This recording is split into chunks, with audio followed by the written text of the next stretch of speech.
Hello everyone, welcome back to my channel Sumi's classes. और इस video में आपके लिए है रस्किन बॉन्ड द्वारा लिखी गई द टनल का पार्ट 2। इसको मैंने आसान हिंदी में समझाने की कोशिश की है। उम्मीद है आपको ये वीडियो पसंद आएगी। और चलिए आगे बढ़ते हैं कहानी में। तो पार्ट 1 में अब तक हमने देखा कि किस तरह से सूरज अपनी साइकिल गाँव में छोड़कर नीचे पहाड़ी के नीचे आता है और टनल तक पहुँचता है ट्रेन को देखने के लिए। ट्रेन से निकलता हुआ धुआं, इंजन का धुआं उसके सपनों का एक ड्रैगन बन जाता है। उसे ऐसा लगता है, सूरज को ऐसा लगता है कि वो एक हरे, गोल्डन और काले रंग के मिक्सचर का एक बहुत ही सुंदर सा ड्रैगन हो। इसके साथ साथ हमने देखा कि किस तरह से उसकी मुलाकात सुंदर सिंह द वॉचमैन के साथ होती है और फिर दोनों में एक दोस्ती डेवलप होती है।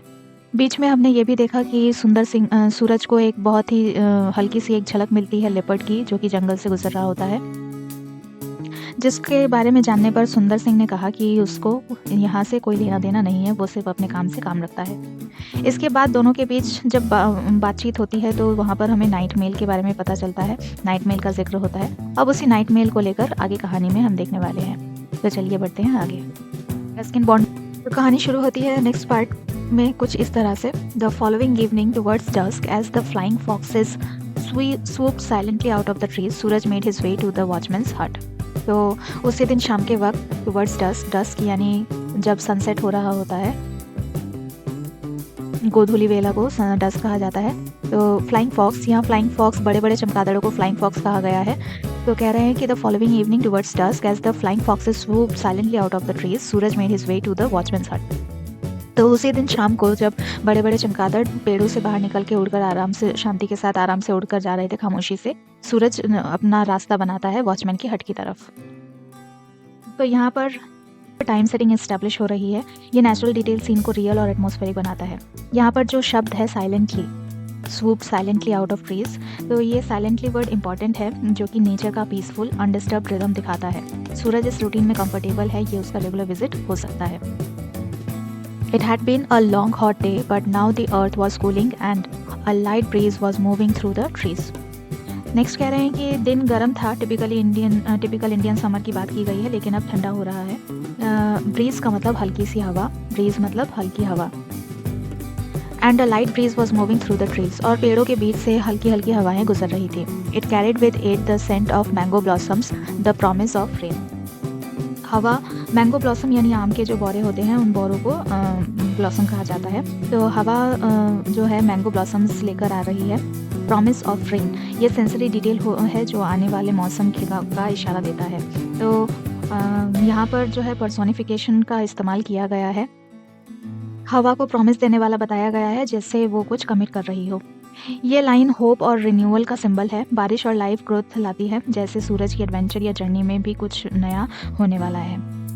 नेक्स्ट कह रहे हैं सुंदर सिंह वॉज वेटिंग फॉर सूरज, सुंदर सिंह भी सूरज का इंतजार कर रहे थे। He had watered his small garden, उन्होंने अपने छोटे से बगीचे को पानी दिया। And the flowers looked cool and fresh, और जो फूल थे वो भी ठंडे और फ्रेश महसूस हो रहे थे, दिख रहे थे। A kettle was boiling on a small oil stove, तेल की स्टोव के ऊपर एक केटली बॉयल हो रही थी। I am making tea, he said, there is nothing like a glass of hot tea while waiting for a train. तो next यहाँ पर सुंदर सिंह कहते हैं कि मैं चाय बना रहा हूँ, और चाय जैसा मज़ा, ट्रेन देखते देखते चाय पीने का मज़ा ही कुछ और है। They drank their tea listening to the sharp notes of the tailor bird and the noisy chatter of the seven sisters. दोनों चाय पी रहे हैं और पंछियों की आवाज़ सुन रहे हैं। टेलर बर्ड एक पंछी है कि टेलर बर्ड की तीखी आवाज़ और सेवन सिस्टर्स का नॉइजी चैटर सुनने को मिलता है। यहाँ पर टेलर बर्ड का जो नॉइजी चैटर और chatter of the seven sisters है, इस लाइन में हमें ऑडिटरी इमेजरी का इस्तेमाल दिखाया गया है। अब ये ऑडिटरी इमेजरी क्या है? ये साउंड बेस्ड डिस्क्रिप्शन है, जो कि ऑथर ने यहाँ पर दिया है। साउंड जो सीन को और भी ज़्यादा विविड बनाता है। तो यहाँ पर कहना चाह रहे हैं कि ये एक पीसफुल कंपेनियनशिप का मोमेंट है। दो दोस्त नेचर के बीच बैठे हैं बिना किसी हरी के, सिर्फ एक दूसरे के साथ, और नेचर की आवाज़ों का आनंद ले रहे हैं। तो यहाँ पर ओवरऑल जो मतलब है, ये पूरा पैराग्राफ एक काम nature connected friendship scene create करता है। रस्किन बॉन्ड अपनी टिपिकल स्टाइल में नेचर की डिटेल्स जैसे flying foxes, mango blossoms, tailor birds, seven sisters का यूज़ करके एक सिंपल लेकिन डीपली पीसफुल मोमेंट पेंट करते हैं। ये सूरज और सुंदर सिंह के क्लोज बॉन्ड को भी एस्टैब्लिश करता है, जो आगे की स्टोरी जैसे ट्रेन और टनल एडवेंचर के लिए बेस सेट करता है। नेक्स्ट कह रहे हैं, as the brief twilight faded most of the birds fell silent. Twilight geographical condition के अकॉर्डिंग इंडिया में ट्विलाइट ज़्यादा देर तक रहती नहीं है, यानी कि जो शाम का समय है वो ज़्यादा देर तक रहता नहीं है। सनसेट होने के बाद ही अंधेरा सा होने लगता है। तो बोल रहे हैं कि as the brief twilight faded most of the birds fell silent. जैसे ही जो ब्रीफ ट्विलाइट है वो मिट जाती है, ज़्यादातर बर्ड्स शांत हो जाते हैं। सुंदर Singh lit his oil lamp and said it was time for him to inspect the tunnel. सुंदर सिंह अपनी लैंप जलाते हैं, ऑयल लैंप जलाते हैं और उसके बाद कहते हैं कि अब वक्त हो चुका है टनल को इंस्पेक्ट करने का। He moved off towards the tunnel while Suraj sat on the cot sipping his tea. सुंदर सिंह टनल की तरफ चला जाता है जबकि सूरज कॉट पर बैठे चाय पी रहा होता है। तो यहाँ पर ओवरऑल क्या कह रहे हैं कि सुंदर सिंह का अपना लैंप जलाना और टनल का इंस्पेक्शन करना सुंदर सिंह की ड्यूटी और रिस्पॉन्सिबिलिटी को दिखाता है। वॉचमैन होने के नाते उसका काम है रात में भी टनल का चेक करना। ऑयल लैंप सिंबल है उनकी सिंप्लिसिटी और ट्रेडिशनल लाइफस्टाइल का। उसके बाद सुंदर सिंह का चले जाना और सूरज का बैठकर चाय पीना, ये दोनों कैरेक्टर्स को अलग करता है। अब सूरज अकेला है जो आगे के सस्पेंस या मिस्ट्री के लिए ज़रूरी है। नेक्स्ट कह रहे हैं, In the dark, the trees seemed to move closer to him, and the night life of the forest was conveyed on the breeze.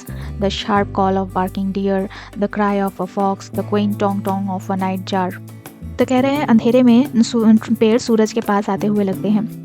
यहाँ पर पेड़ों का पास आना दिखाना, यहाँ पर भी पर्सोनिफिकेशन का इस्तेमाल किया गया है।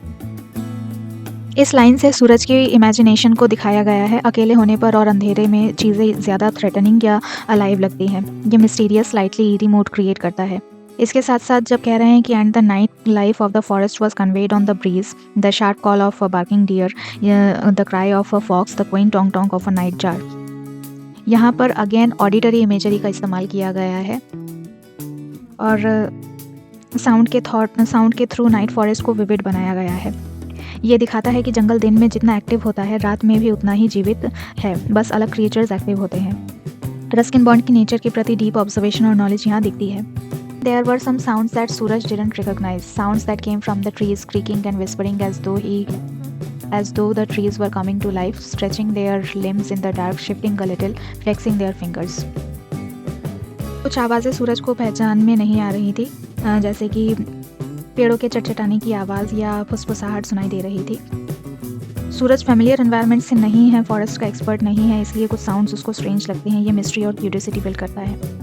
उसके बाद कहते हैं as though the trees were coming to life, stretching their limbs in the dark, shifting a little, flexing their fingers. यानी कि ऐसा लगता है जैसे पेड़ जीवित हो रहे हैं, अपनी शाखाएँ स्ट्रेच कर रहे हैं, थोड़ा शिफ्ट हो रहे हैं, अपनी उंगलियाँ यानी टहनियों को फ्लेक्स कर रहे हैं। तो यहाँ पर अगेन पर्सोनिफिकेशन का इस्तेमाल किया गया है। ट्रीज़ को, पेड़ों को जीवन दिया गया है, जहाँ पर उनके शाखाओं को या पत्तियों को वगैरह को हाथों की उंगलियों से कंपेयर किया गया है। तो ये पैसेज का यहाँ पर ओवरऑल जो ये पैसेज है, ये इतना पोर्शन पैसेज का क्लाइमैक्स है। ये पैसेज का क्लाइमैक्स है इमेजिनेशन के टर्म्स में। अंधेरे में अकेले बैठे सूरज का माइंड नेचर को ऑलमोस्ट सुपरनैचुरल तरीके से परसीव कर रहा है। ये रात के जंगल की ईरीनेस और मिस्ट्री को हाईलाइट करता है, जो पूरे स्टोरी में सस्पेंस बिल्ड करने का काम करता है। यहाँ पर ओवरऑल हमें पता चलता है कि इस पैराग्राफ में दिन से रात का ट्रांजिशन हमें दिखाया गया है, जहाँ फेमिलियर काम इवनिंग एक mysterious slightly unsettling night atmosphere create होती है। रस्किन बॉन्ड पर्सोनिफिकेशन और ऑडिटरी इमेज का यूज़ करके जंगल को एक लिविंग ब्रीदिंग एंटिटी की तरह प्रेजेंट करते हैं। सूरज का अकेला बैठना और अनफेमिलियर साउंड सुनना सस्पेंस बिल्ड करता है और रीडर को लगता है जैसे कि कुछ इंटरेस्टिंग या मिस्टीरियस होने वाला है। उसके बाद कह रहे हैं सुंदर Singh stood inside the tunnel trimming his lamp. Sundar Singh tunnel के अंदर खड़ा है, अपनी लैम्प ट्रिम कर रहा है, यानी बाती ठीक कर रहा है ताकि फ्लेम अच्छे से जले, रोशनी अच्छे से नजर आए। The night sounds were familiar to him and he did not give them much thought. रात की आवाज़ें उसके लिए फेमिलियर यानी जानी पहचानी हैं, इसलिए वो उन पे ज़्यादा ध्यान नहीं देते।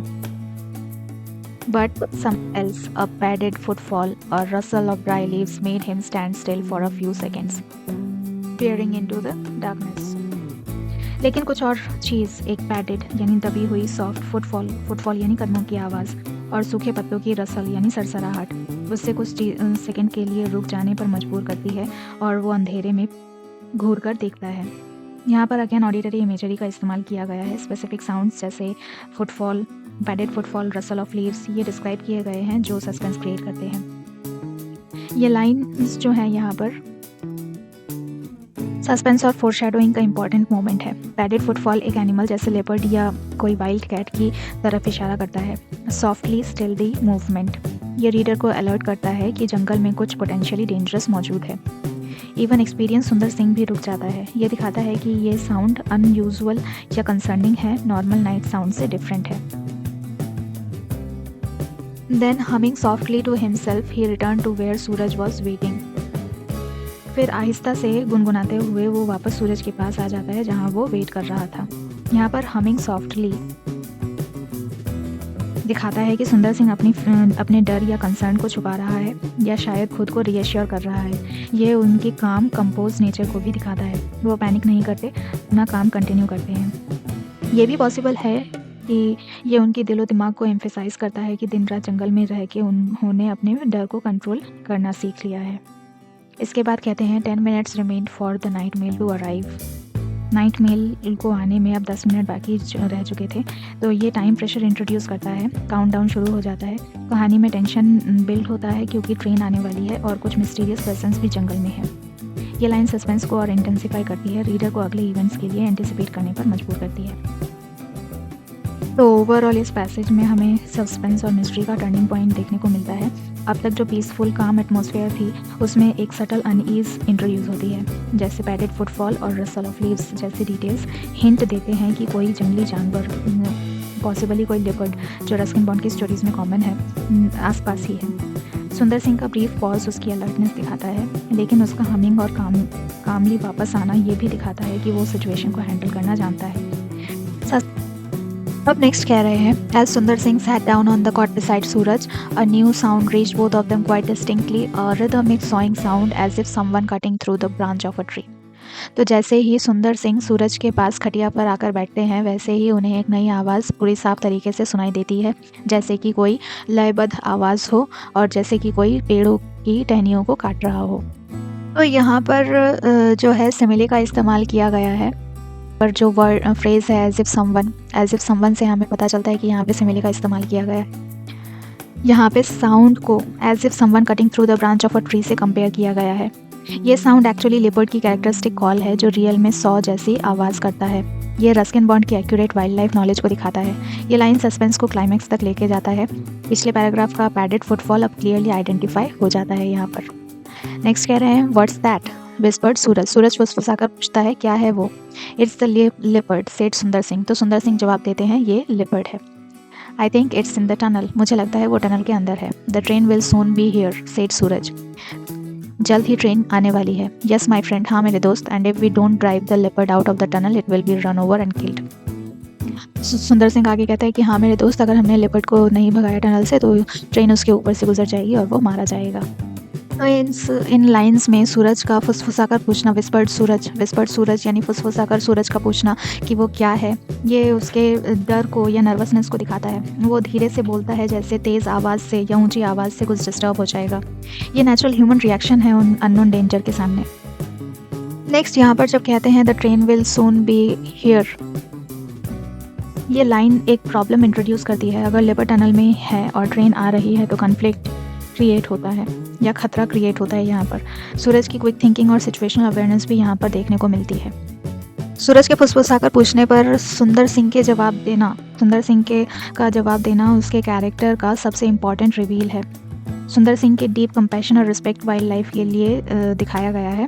वो अपनी ड्यूटी जैसे ट्रेन को सेफ रखना, इसके साथ साथ एनिमल या जानवरों की जान भी बचाना चाहता है। ये उनके केयरिंग, रिस्पॉन्सिबल और नेचर लविंग इंसान के रूप में इस्टेब्लिश करता है। नेक्स्ट कह रहे हैं, I can't let that happen, मैं ये होने नहीं दे सकता। But won't it attack us if we try to drive it out, आज Suraj beginning to share the watchman's concern. तो सूरज पूछता है कि क्या लिपर्ड उन पे अटैक नहीं करेगा अगर वो उन्हें लिपर्ड को भगाने की कोशिश करेंगे। तो और वो भी अब वॉचमैन की कंसर्न शेयर करने लगता है। यहाँ पर beginning to share the watchman's concern, इस फ्रेज से हमें देखने को मिलता है कि सूरज भी अब सिचुएशन में इमोशनली इन्वेस्ट हो रहा है। सिर्फ अपनी सेफ्टी की परवाह नहीं बल्कि लिपर्ड की सेफ्टी के लिए भी कंसर्न है। ये कैरेक्टर डेवलपमेंट दिखाता है। नेक्स्ट कह रहे हैं, not this leopard, it knows me well, we have seen each other many times, it has a weakness for goats and stray dogs but it will not harm us. तो Sundar Singh reassure करता है कि ये particular leopard उन्हें नुकसान नहीं पहुंचाएगा क्योंकि वो एक दूसरे को पहचानते हैं, कई बार मिल चुके हैं। लेपर्ड बकरियों और स्ट्रे डॉग्स का शिकार करता है लेकिन इंसानों का नहीं। ये जो लाइंस हैं ये इंसान और नेचर के बीच एक यूनिक बॉन्ड को दिखाता है। सुंदर सिंह और लेपर्ड के बीच एक अंडरस्टैंडिंग है जो सालों की फेमिलियरिटी से डेवलप हुई है। ये रस्किन बॉन्ड की राइटिंग का सिग्नेचर थीम है, इंसान और जंगली जीवन का कोएग्जिस्टेंस। नेक्स्ट कहते हैं even so I will take my eggs with me. फिर भी मैं अपनी कुल्हाड़ी साथ ले जाऊंगा प्रिकॉशन के तौर पर। वो सूरज को यही रुकने को कहते हैं। No I am coming with you. नहीं, मैं भी आपके साथ आ रहा हूँ। It will be better than sitting here alone in the dark. यहाँ अंधेरे में चुपचाप बैठे रहने से बेहतर है कि मैं आपके साथ चलूँ। All right but stay closed behind me and remember there is nothing to fear. अच्छा ठीक है, लेकिन मेरे करीब ही रहना, और हाँ भूलना मत, एंड रिमेंबर और याद रखना, there is nothing to fear, डरने की कोई बात नहीं है। यह सूरज की करेज और ग्रोइंग कॉन्फिडेंस को दिखाता है। वो अपने डर को ओवरकम करता है और एडवेंचर का हिस्सा बनना चाहता है। ये भी दिखाता है कि अननोन डेंजर जैसे लेपर्ड से ज़्यादा अकेले अंधेरे में बैठना उससे ज़्यादा डरावना लगता है। ये एक रिलेटिव ह्यूमन साइकोलॉजी यहाँ पर हमें दिखाई देती है। इसके साथ साथ सुंदर सिंह का कहना कि तुम मेरे करीब ही रहना और याद रखना, डरने की कोई बात नहीं है, ये लाइन सुंदर सिंह की लीडरशिप और मेंटर जैसी क्वालिटी दिखाता है। वो सूरज को गाइड करते हैं, प्रोटेक्ट करते हैं और उससे कॉन्फिडेंस देते हैं। नथिंग टू फियर फ्रेज भी स्टोरी का एक इम्पॉर्टेंट मैसेज है यहाँ पर कि नॉलेज और अंडरस्टैंडिंग से डर को हम ओवरकम कर सकते हैं। तो ओवरऑल यहाँ पर जो डायलॉग हैवी पैसेज है ये स्टोरी का इमोशनल और थीमेटिक कोर है। इसमें सुंदर सिंह के कैरेक्टर डेप्थ रिवील होती है, उनकी ब्रेवरी, वाइल्ड लाइफ के लिए कंपैशन और ड्यूटी के प्रति डेडिकेशन। सूरज का कैरेक्टर भी ग्रो करता है जब वो अपने डर को फेस करता है और एडवेंचर ज्वाइन करने का डिसीजन लेता है। ये पैसेज सेंट्रल थीम एस्टैब्लिश करता है, इंसान और नेचर का हार्मोनियस रिलेशनशिप जहाँ रिस्पेक्ट और अंडरस्टैंडिंग से को एग्जिस्टेंस पॉसिबल है बिना डर के। कह रहे हैं raising his lamp, Sundar Singh advanced into the tunnel shouting at the top of his voice to try and scare away the animal. Sundar Singh अपनी लैंप ऊपर उठाता है और टनल में आगे बढ़ता है ज़ोर ज़ोर से चिल्लाते हुए ताकि जानवर डर जाए। ये सुंदर सिंह की ब्रेवरी और प्रोएक्टिव एक्शन दिखाता है। वो सिर्फ वेट नहीं करता बल्कि एक्टिवली लेपर्ड को डराने की कोशिश करता है। लैंप रेस करना सिंबॉलिक है, लाइट लेकर अंधेरे का सामना करना। नेक्स्ट कह रहे हैं Suraj followed close behind but he found he was unable to do anything, his throat was quite dry. Suraj Sunder Singh के पीछे पीछे चलता है लेकिन उससे पता चलता है कि वो चिल्ला नहीं पा रहा, उसका गला सूखा हुआ है। His throat was quite dry, उसका गला काफ़ी सूखा हुआ था। They had gone about 20 paces into the tunnel when the light from the lamp fell upon the leopard।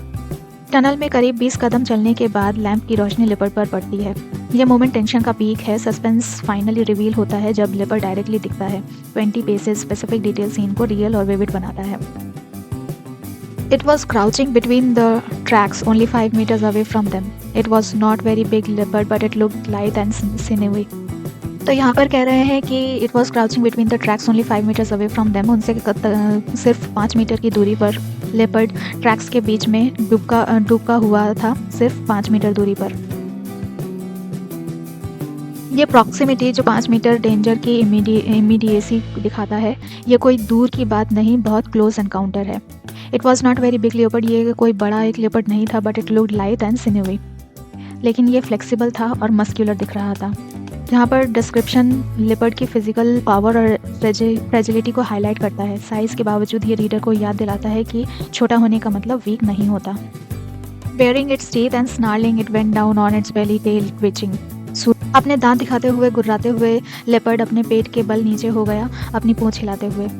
यहाँ पर अगेन इमेजरी का इस्तेमाल हुआ है जो कि है विजुअल इमेजरी। तो ये बॉडी लैंग्वेज लेपर्ड के डर और डिफेंसिवनेस को दिखाता है, ना कि अग्रेशन को। टेल ट्विचिंग और बेली डाउन एक जानवर का अलर्ट रिएक्शन है, अटैक का नहीं। ये इंपॉर्टेंट है क्योंकि ये कंफर्म करता है कि लेपर्ड खुद इंसानों से डर रहा है। नेक्स्ट कह रहे हैं सूरज एंड सुंदर सिंह बोथ शाउटेड टुगेदर। सूरज और सुंदर सिंह दोनों एक साथ चिल्लाते हैं। Their voices rang through the tunnel. उनकी आवाज़ टनल में गूंजती है। And the leopard, uncertain as to how many terrifying humans were there in the tunnel with him, turned swiftly and disappeared into the darkness.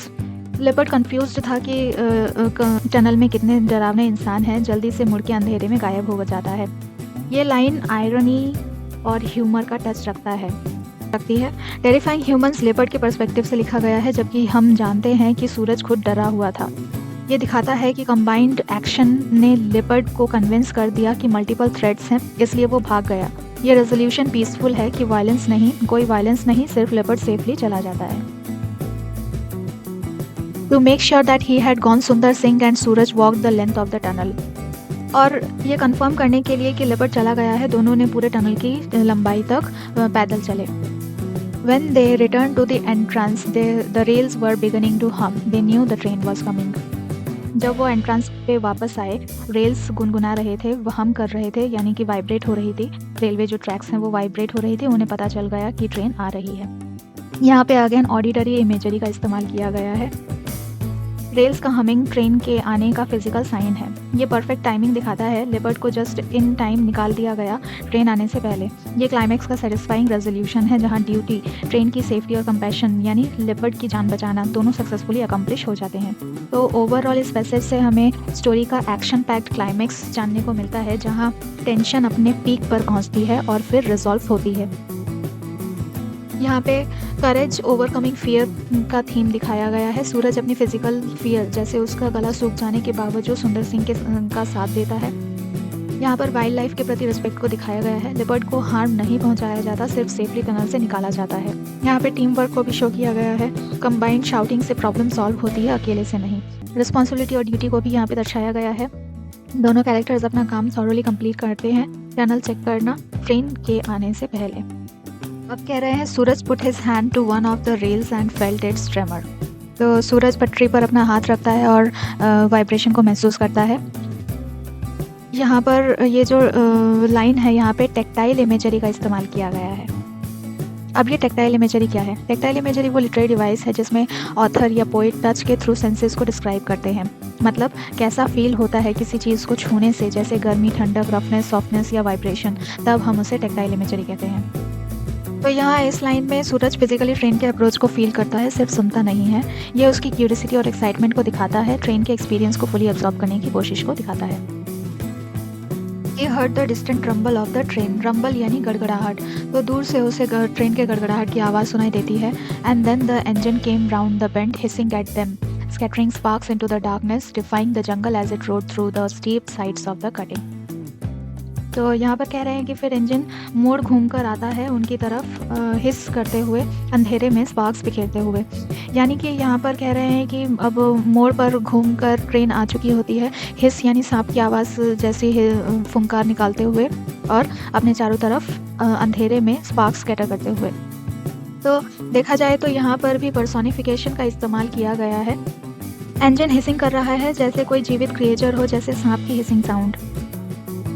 ये train को एक powerful almost living entity की तरह present करता है। Parks into the darkness visual imagery जो train की raw power और एनर्जी दिखाता है। Defying the jungle as it roared through the steep sides of the cutting.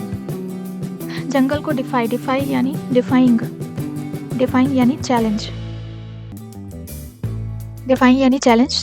Challenge करते हुए वो कटिंग यानी कटी हुई पहाड़ी या ज़मीन के स्टीप साइड से होकर रोर करता है। ये man made technology versus nature का थीम दिखाता है, जहाँ पे ट्रेन जो इंसान ने बनाई है जंगल की वाइल्डनेस को चैलेंज करती है अपने पावर से। रोड वर्ड ट्रेन को एक पावरफुल बीस्ट जैसा बनाता है। It charged straight at the tunnel and into it, thundering past Suraj like the beautiful dragon of his dreams. वो सीधा टनल की तरफ चार्ज करता है और उसके अंदर सूरज के पास से थंडर करते हुए गुजरता है, जैसे उसके सपनों का खूबसूरत ड्रैगन। तो यहाँ पर simile, again literary device simile का यूज़ किया गया है। तो ट्रेन को the beautiful dragon of his dream से कंपेयर किया गया है। ये जो लाइंस हैं ये पोइटिक और इमेजिनेटिव हैं। रस्किन बॉन्ड ट्रेन को एक मिथिकल मैजिकल क्रिएचर जैसे कि ड्रैगन की तरह डिस्क्राइब करते हैं, जो सूरज की चाइल्डहुड फैसिनेशन और वंडर को कैप्चर करता है। Beautiful dragon of his dreams phrase दिखाता है कि सूरज के लिए ट्रेन सिर्फ एक मशीन नहीं बल्कि कुछ मैजिकल और ऑ इंस्पायरिंग है, जैसे फेरी टेल्स में ड्रैगन्स होते हैं, पावरफुल और मेस्मराइजिंग। तो ये जो ओवरऑल पैसेज है, ये पैसेज चैप्टर का सेंसरी और इमोशनल क्लाइमैक्स है। ट्रेन का अराइवल जो पहले सिर्फ एक थ्रेट या डेंजर था लेपर्ड के लिए, अब एक ब्यूटीफुल ऑ इंस्पायरिंग स्पेक्टेकल बन जाता है सूरज के लिए। रस्किन बॉन्ड यहाँ पावर, ब्यूटी और चाइल्डहुड वंडर को कंबाइन करते हैं। यहाँ पे sensory imagery, tactile, auditory, visual सब कुछ मिलाकर एक इमर्सिव एक्सपीरियंस क्रिएट करता है। टेक्टरी यानी ट्रेमर जैसे, ऑडिटरी जैसे रंबल, हिसिंग, थंडरिंग, ये सब ऑडिटरी इमेजरीज है। विजुअल इमेजरी जैसे स्पार्क्स, डार्कनेस एक्सेट्रा, ये सब कुछ मिलाकर एक इमर्सिव एक्सपीरियंस क्रिएट करता है। यहाँ पे man versus nature theme continue होता है। ट्रेन जंगल को डिफाई करती है, ह्यूमन इंजीनियरिंग की पावर दिखाती है। चाइल्डहुड इमेजिनेशन को भी यहाँ पर शो किया गया है, जैसे कि जब कहते हैं सूरज के ड्रैगन ऑफ हिज ड्रीम्स, ये सिमिली दिखाता है कि सूरज के लिए ये मोमेंट कितना मैजिकल और मेमोरेबल है। एक बचपन की फैसिनेशन जो रियल लाइफ में फुलफिल हो रही है। तो ये एक परफेक्ट सेटिस्फाइंग रेजोल्यूशन पूरी स्टोरी का। लेपर्ड सेफ है, ट्रेन सेफली गुजर जाती है और सूरज के लिए ये एक अनफॉरगेटेबल ऑलमोस्ट मैजिकल एक्सपीरियंस बन जाता है। Challenge and when it had gone the silence returned and the forest seemed to breathe to live again. तो यहाँ पर कह रहे हैं जब ट्रेन चली गई, खामोशी वापस आ गई और फॉरेस्ट सांस लेने लगी, फिर से जीवित होने लगी। तो यहाँ पर फॉरेस्ट का वापस से जीवित हो जाना, ये पर्सोनिफिकेशन यहाँ पर दिखाया गया है।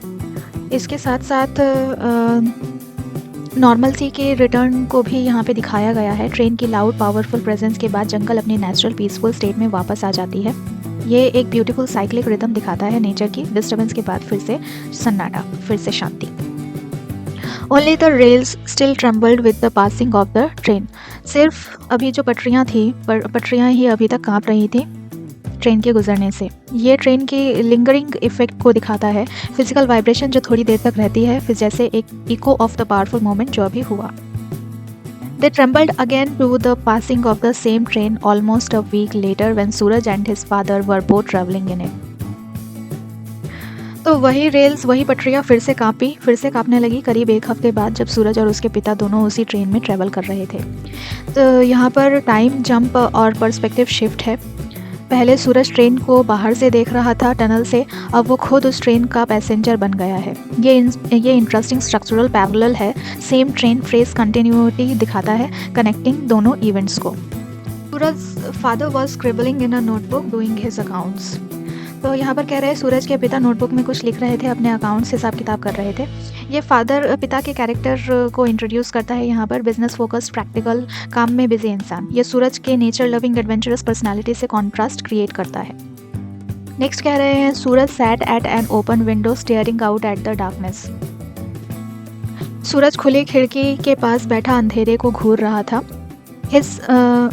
ये दिखाता है कि सूरज कंटेम्पलेटिव और ड्रीमी है। शायद वो अपने लेपर्ड वाले एक्सपीरियंस को याद कर रहा है या फिर से नेचर से कनेक्ट फील कर रहा है, जैसे वो खिड़की से बाहर देखता है। यह उसके कैरेक्टर को रीइंफोर्स करता है जो पिछले पैसेजेस में एस्टैब्लिश हुआ था, नेचर और एडवेंचर के प्रति उसका attachment. His father was going to Delhi on a business trip and had decided to take the boy along. उसके पिता दिल्ली बिजनेस ट्रिप पे जा रहे थे और उन्होंने डिसाइड किया था कि बेटे को साथ ले जाएंगे। ये प्रैक्टिकल रीज़न देता है इस जर्नी का, बिजनेस ट्रिप। ये भी दिखाता है कि फादर सूरज को अपनी वर्ल्ड से इंट्रोड्यूस करना चाहते हैं। I don't know where he gets to most of the time. ये ही हैड कंप्लेन, तो वो कंप्लेन करते हैं कि उन्हें नहीं पता कि ज़्यादातर समय वो कहाँ रहता है। I think it's time he learned up something about my business. और मुझे लगता है कि अब वक्त आ चुका है कि वो मेरे बिजनेस के बारे में कुछ सीखे, ऐसा उसके पिता का मानना था। तो ये लाइन जनरेशनल और वैल्यू कन्फ्लिक्ट को हाईलाइट करता है। पिता सूरज की independent nature loving wandering nature को समझ नहीं पाते। I don't know where he gets to. वो चाहते हैं कि बेटा प्रैक्टिकल बिजनेस ओरिएंटेड लाइफ अपनाए। ये एक सटल टेंशन क्रिएट करता है दो अलग वर्ल्ड व्यूज़ के बीच। तो सूरज की जो दुनिया है वो nature, adventure, freedom, tunnel, leopard और सुंदर सिंह जैसे सिंपल लोग के बारे में है। और पिता का जो वर्ल्ड है, पिता की जो दुनिया है वो बिजनेस, अकाउंट, सिटी लाइफ जैसे दिल्ली और प्रैक्टिकलिटी के ऊपर बेस्ड है। तो यहाँ पर ओवरऑल पैसेज जो है स्टोरी का ट्रांजिशन पॉइंट है जो चैप्टर को क्लोज करता है और नया डायरेक्शन इंट्रोड्यूस करता है।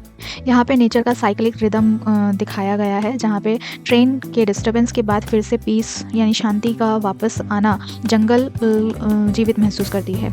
स्ट्रक्चरल सिमेट्री को यहाँ पे दिखाया गया है, सेम ट्रेन सेम रेल्स, लेकिन अब सूरज अंदर है बाहर से देखने की बजाय। ये दिखाता है कि सूरज अपनी एडवेंचरस वर्ल्ड से अब फादर की प्रैक्टिकल वर्ल्ड में एंटर कर रहा है। फादर सन रिलेशनशिप और जनरेशनल गैप को भी यहाँ पर शो किया गया है। पिता का कमेंट दिखाता है कि वो सूरज की नेचर लविंग वॉन्डरिंग पर्सनालिटी को फुली समझ नहीं पाते और चाहते हैं वो बिजनेस सीखे। ये एक जेंटल आयरनी क्रिएट करता है क्योंकि रीडर जानते हैं कि सूरज ने ऑलरेडी कितना कुछ सीखा है, जैसे courage, respect for wild life, friendship, अपने वॉन्डरिंग के थ्रू, जो शायद किसी बिजनेस लेसन से ज़्यादा वैल्यूएबल है। ये एंडिंग बिटर स्वीट है, एडवेंचर से प्रैक्टिकलिटी की तरफ एक शिफ्ट जो शायद सूरज के लिए एक नया चैप्टर ओपन करता है, लेकिन उसके जंगल या सुंदर सिंह वाले एक्सपीरियंसेस हमेशा उसके कैरेक्टर का हिस्सा रहेंगे। नेक्स्ट कह रहे हैं, the night mail rushed through the forest with its hundreds of passengers. तो नाइट मेल की जो ट्रेन है वो जंगल से गुजरती है अपने सैकड़ों पैसेंजर्स के साथ। ये ट्रेन की स्केल और इम्पोर्टेंस दिखाता है, सिर्फ एक ट्रेन नहीं बल्कि सैकड़ों लोगों की ज़िंदगी कैरी कर रही है ये ट्रेन। ये सुंदर सिंह के काम की रिस्पॉन्सिबिलिटी को भी हाईलाइट करता है, इतने सारे लोगों की सेफ्टी उसके हाथ में है। The carriage wheels beat out a steady rhythm on the rails. Carriage के जो व्हील्स हैं, जो पहिए हैं, वो पटरी पर एक लगातार रिदम बनाते हैं। यहाँ पर अगेन ऑडिटरी इमेजरी का इस्तेमाल किया गया है। ट्रेन की रिदमिक साउंड डिस्क्राइब की गई है यहाँ पर। ये जर्नी की कंटिन्यूटी और मोमेंटम दिखाता है एक हिप्नोटिक म्यूजिकल क्वालिटी के साथ। Tiny flickering lights came and went as they passed small villages on the fringe of the jungle. छोटी फ्लिकरिंग लाइट्स, झिलमिलाती रोशनियाँ आती जाती रहती हैं जब वो जंगल के किनारे पे बसी छोटी छोटी गांवों से गुजरते हैं।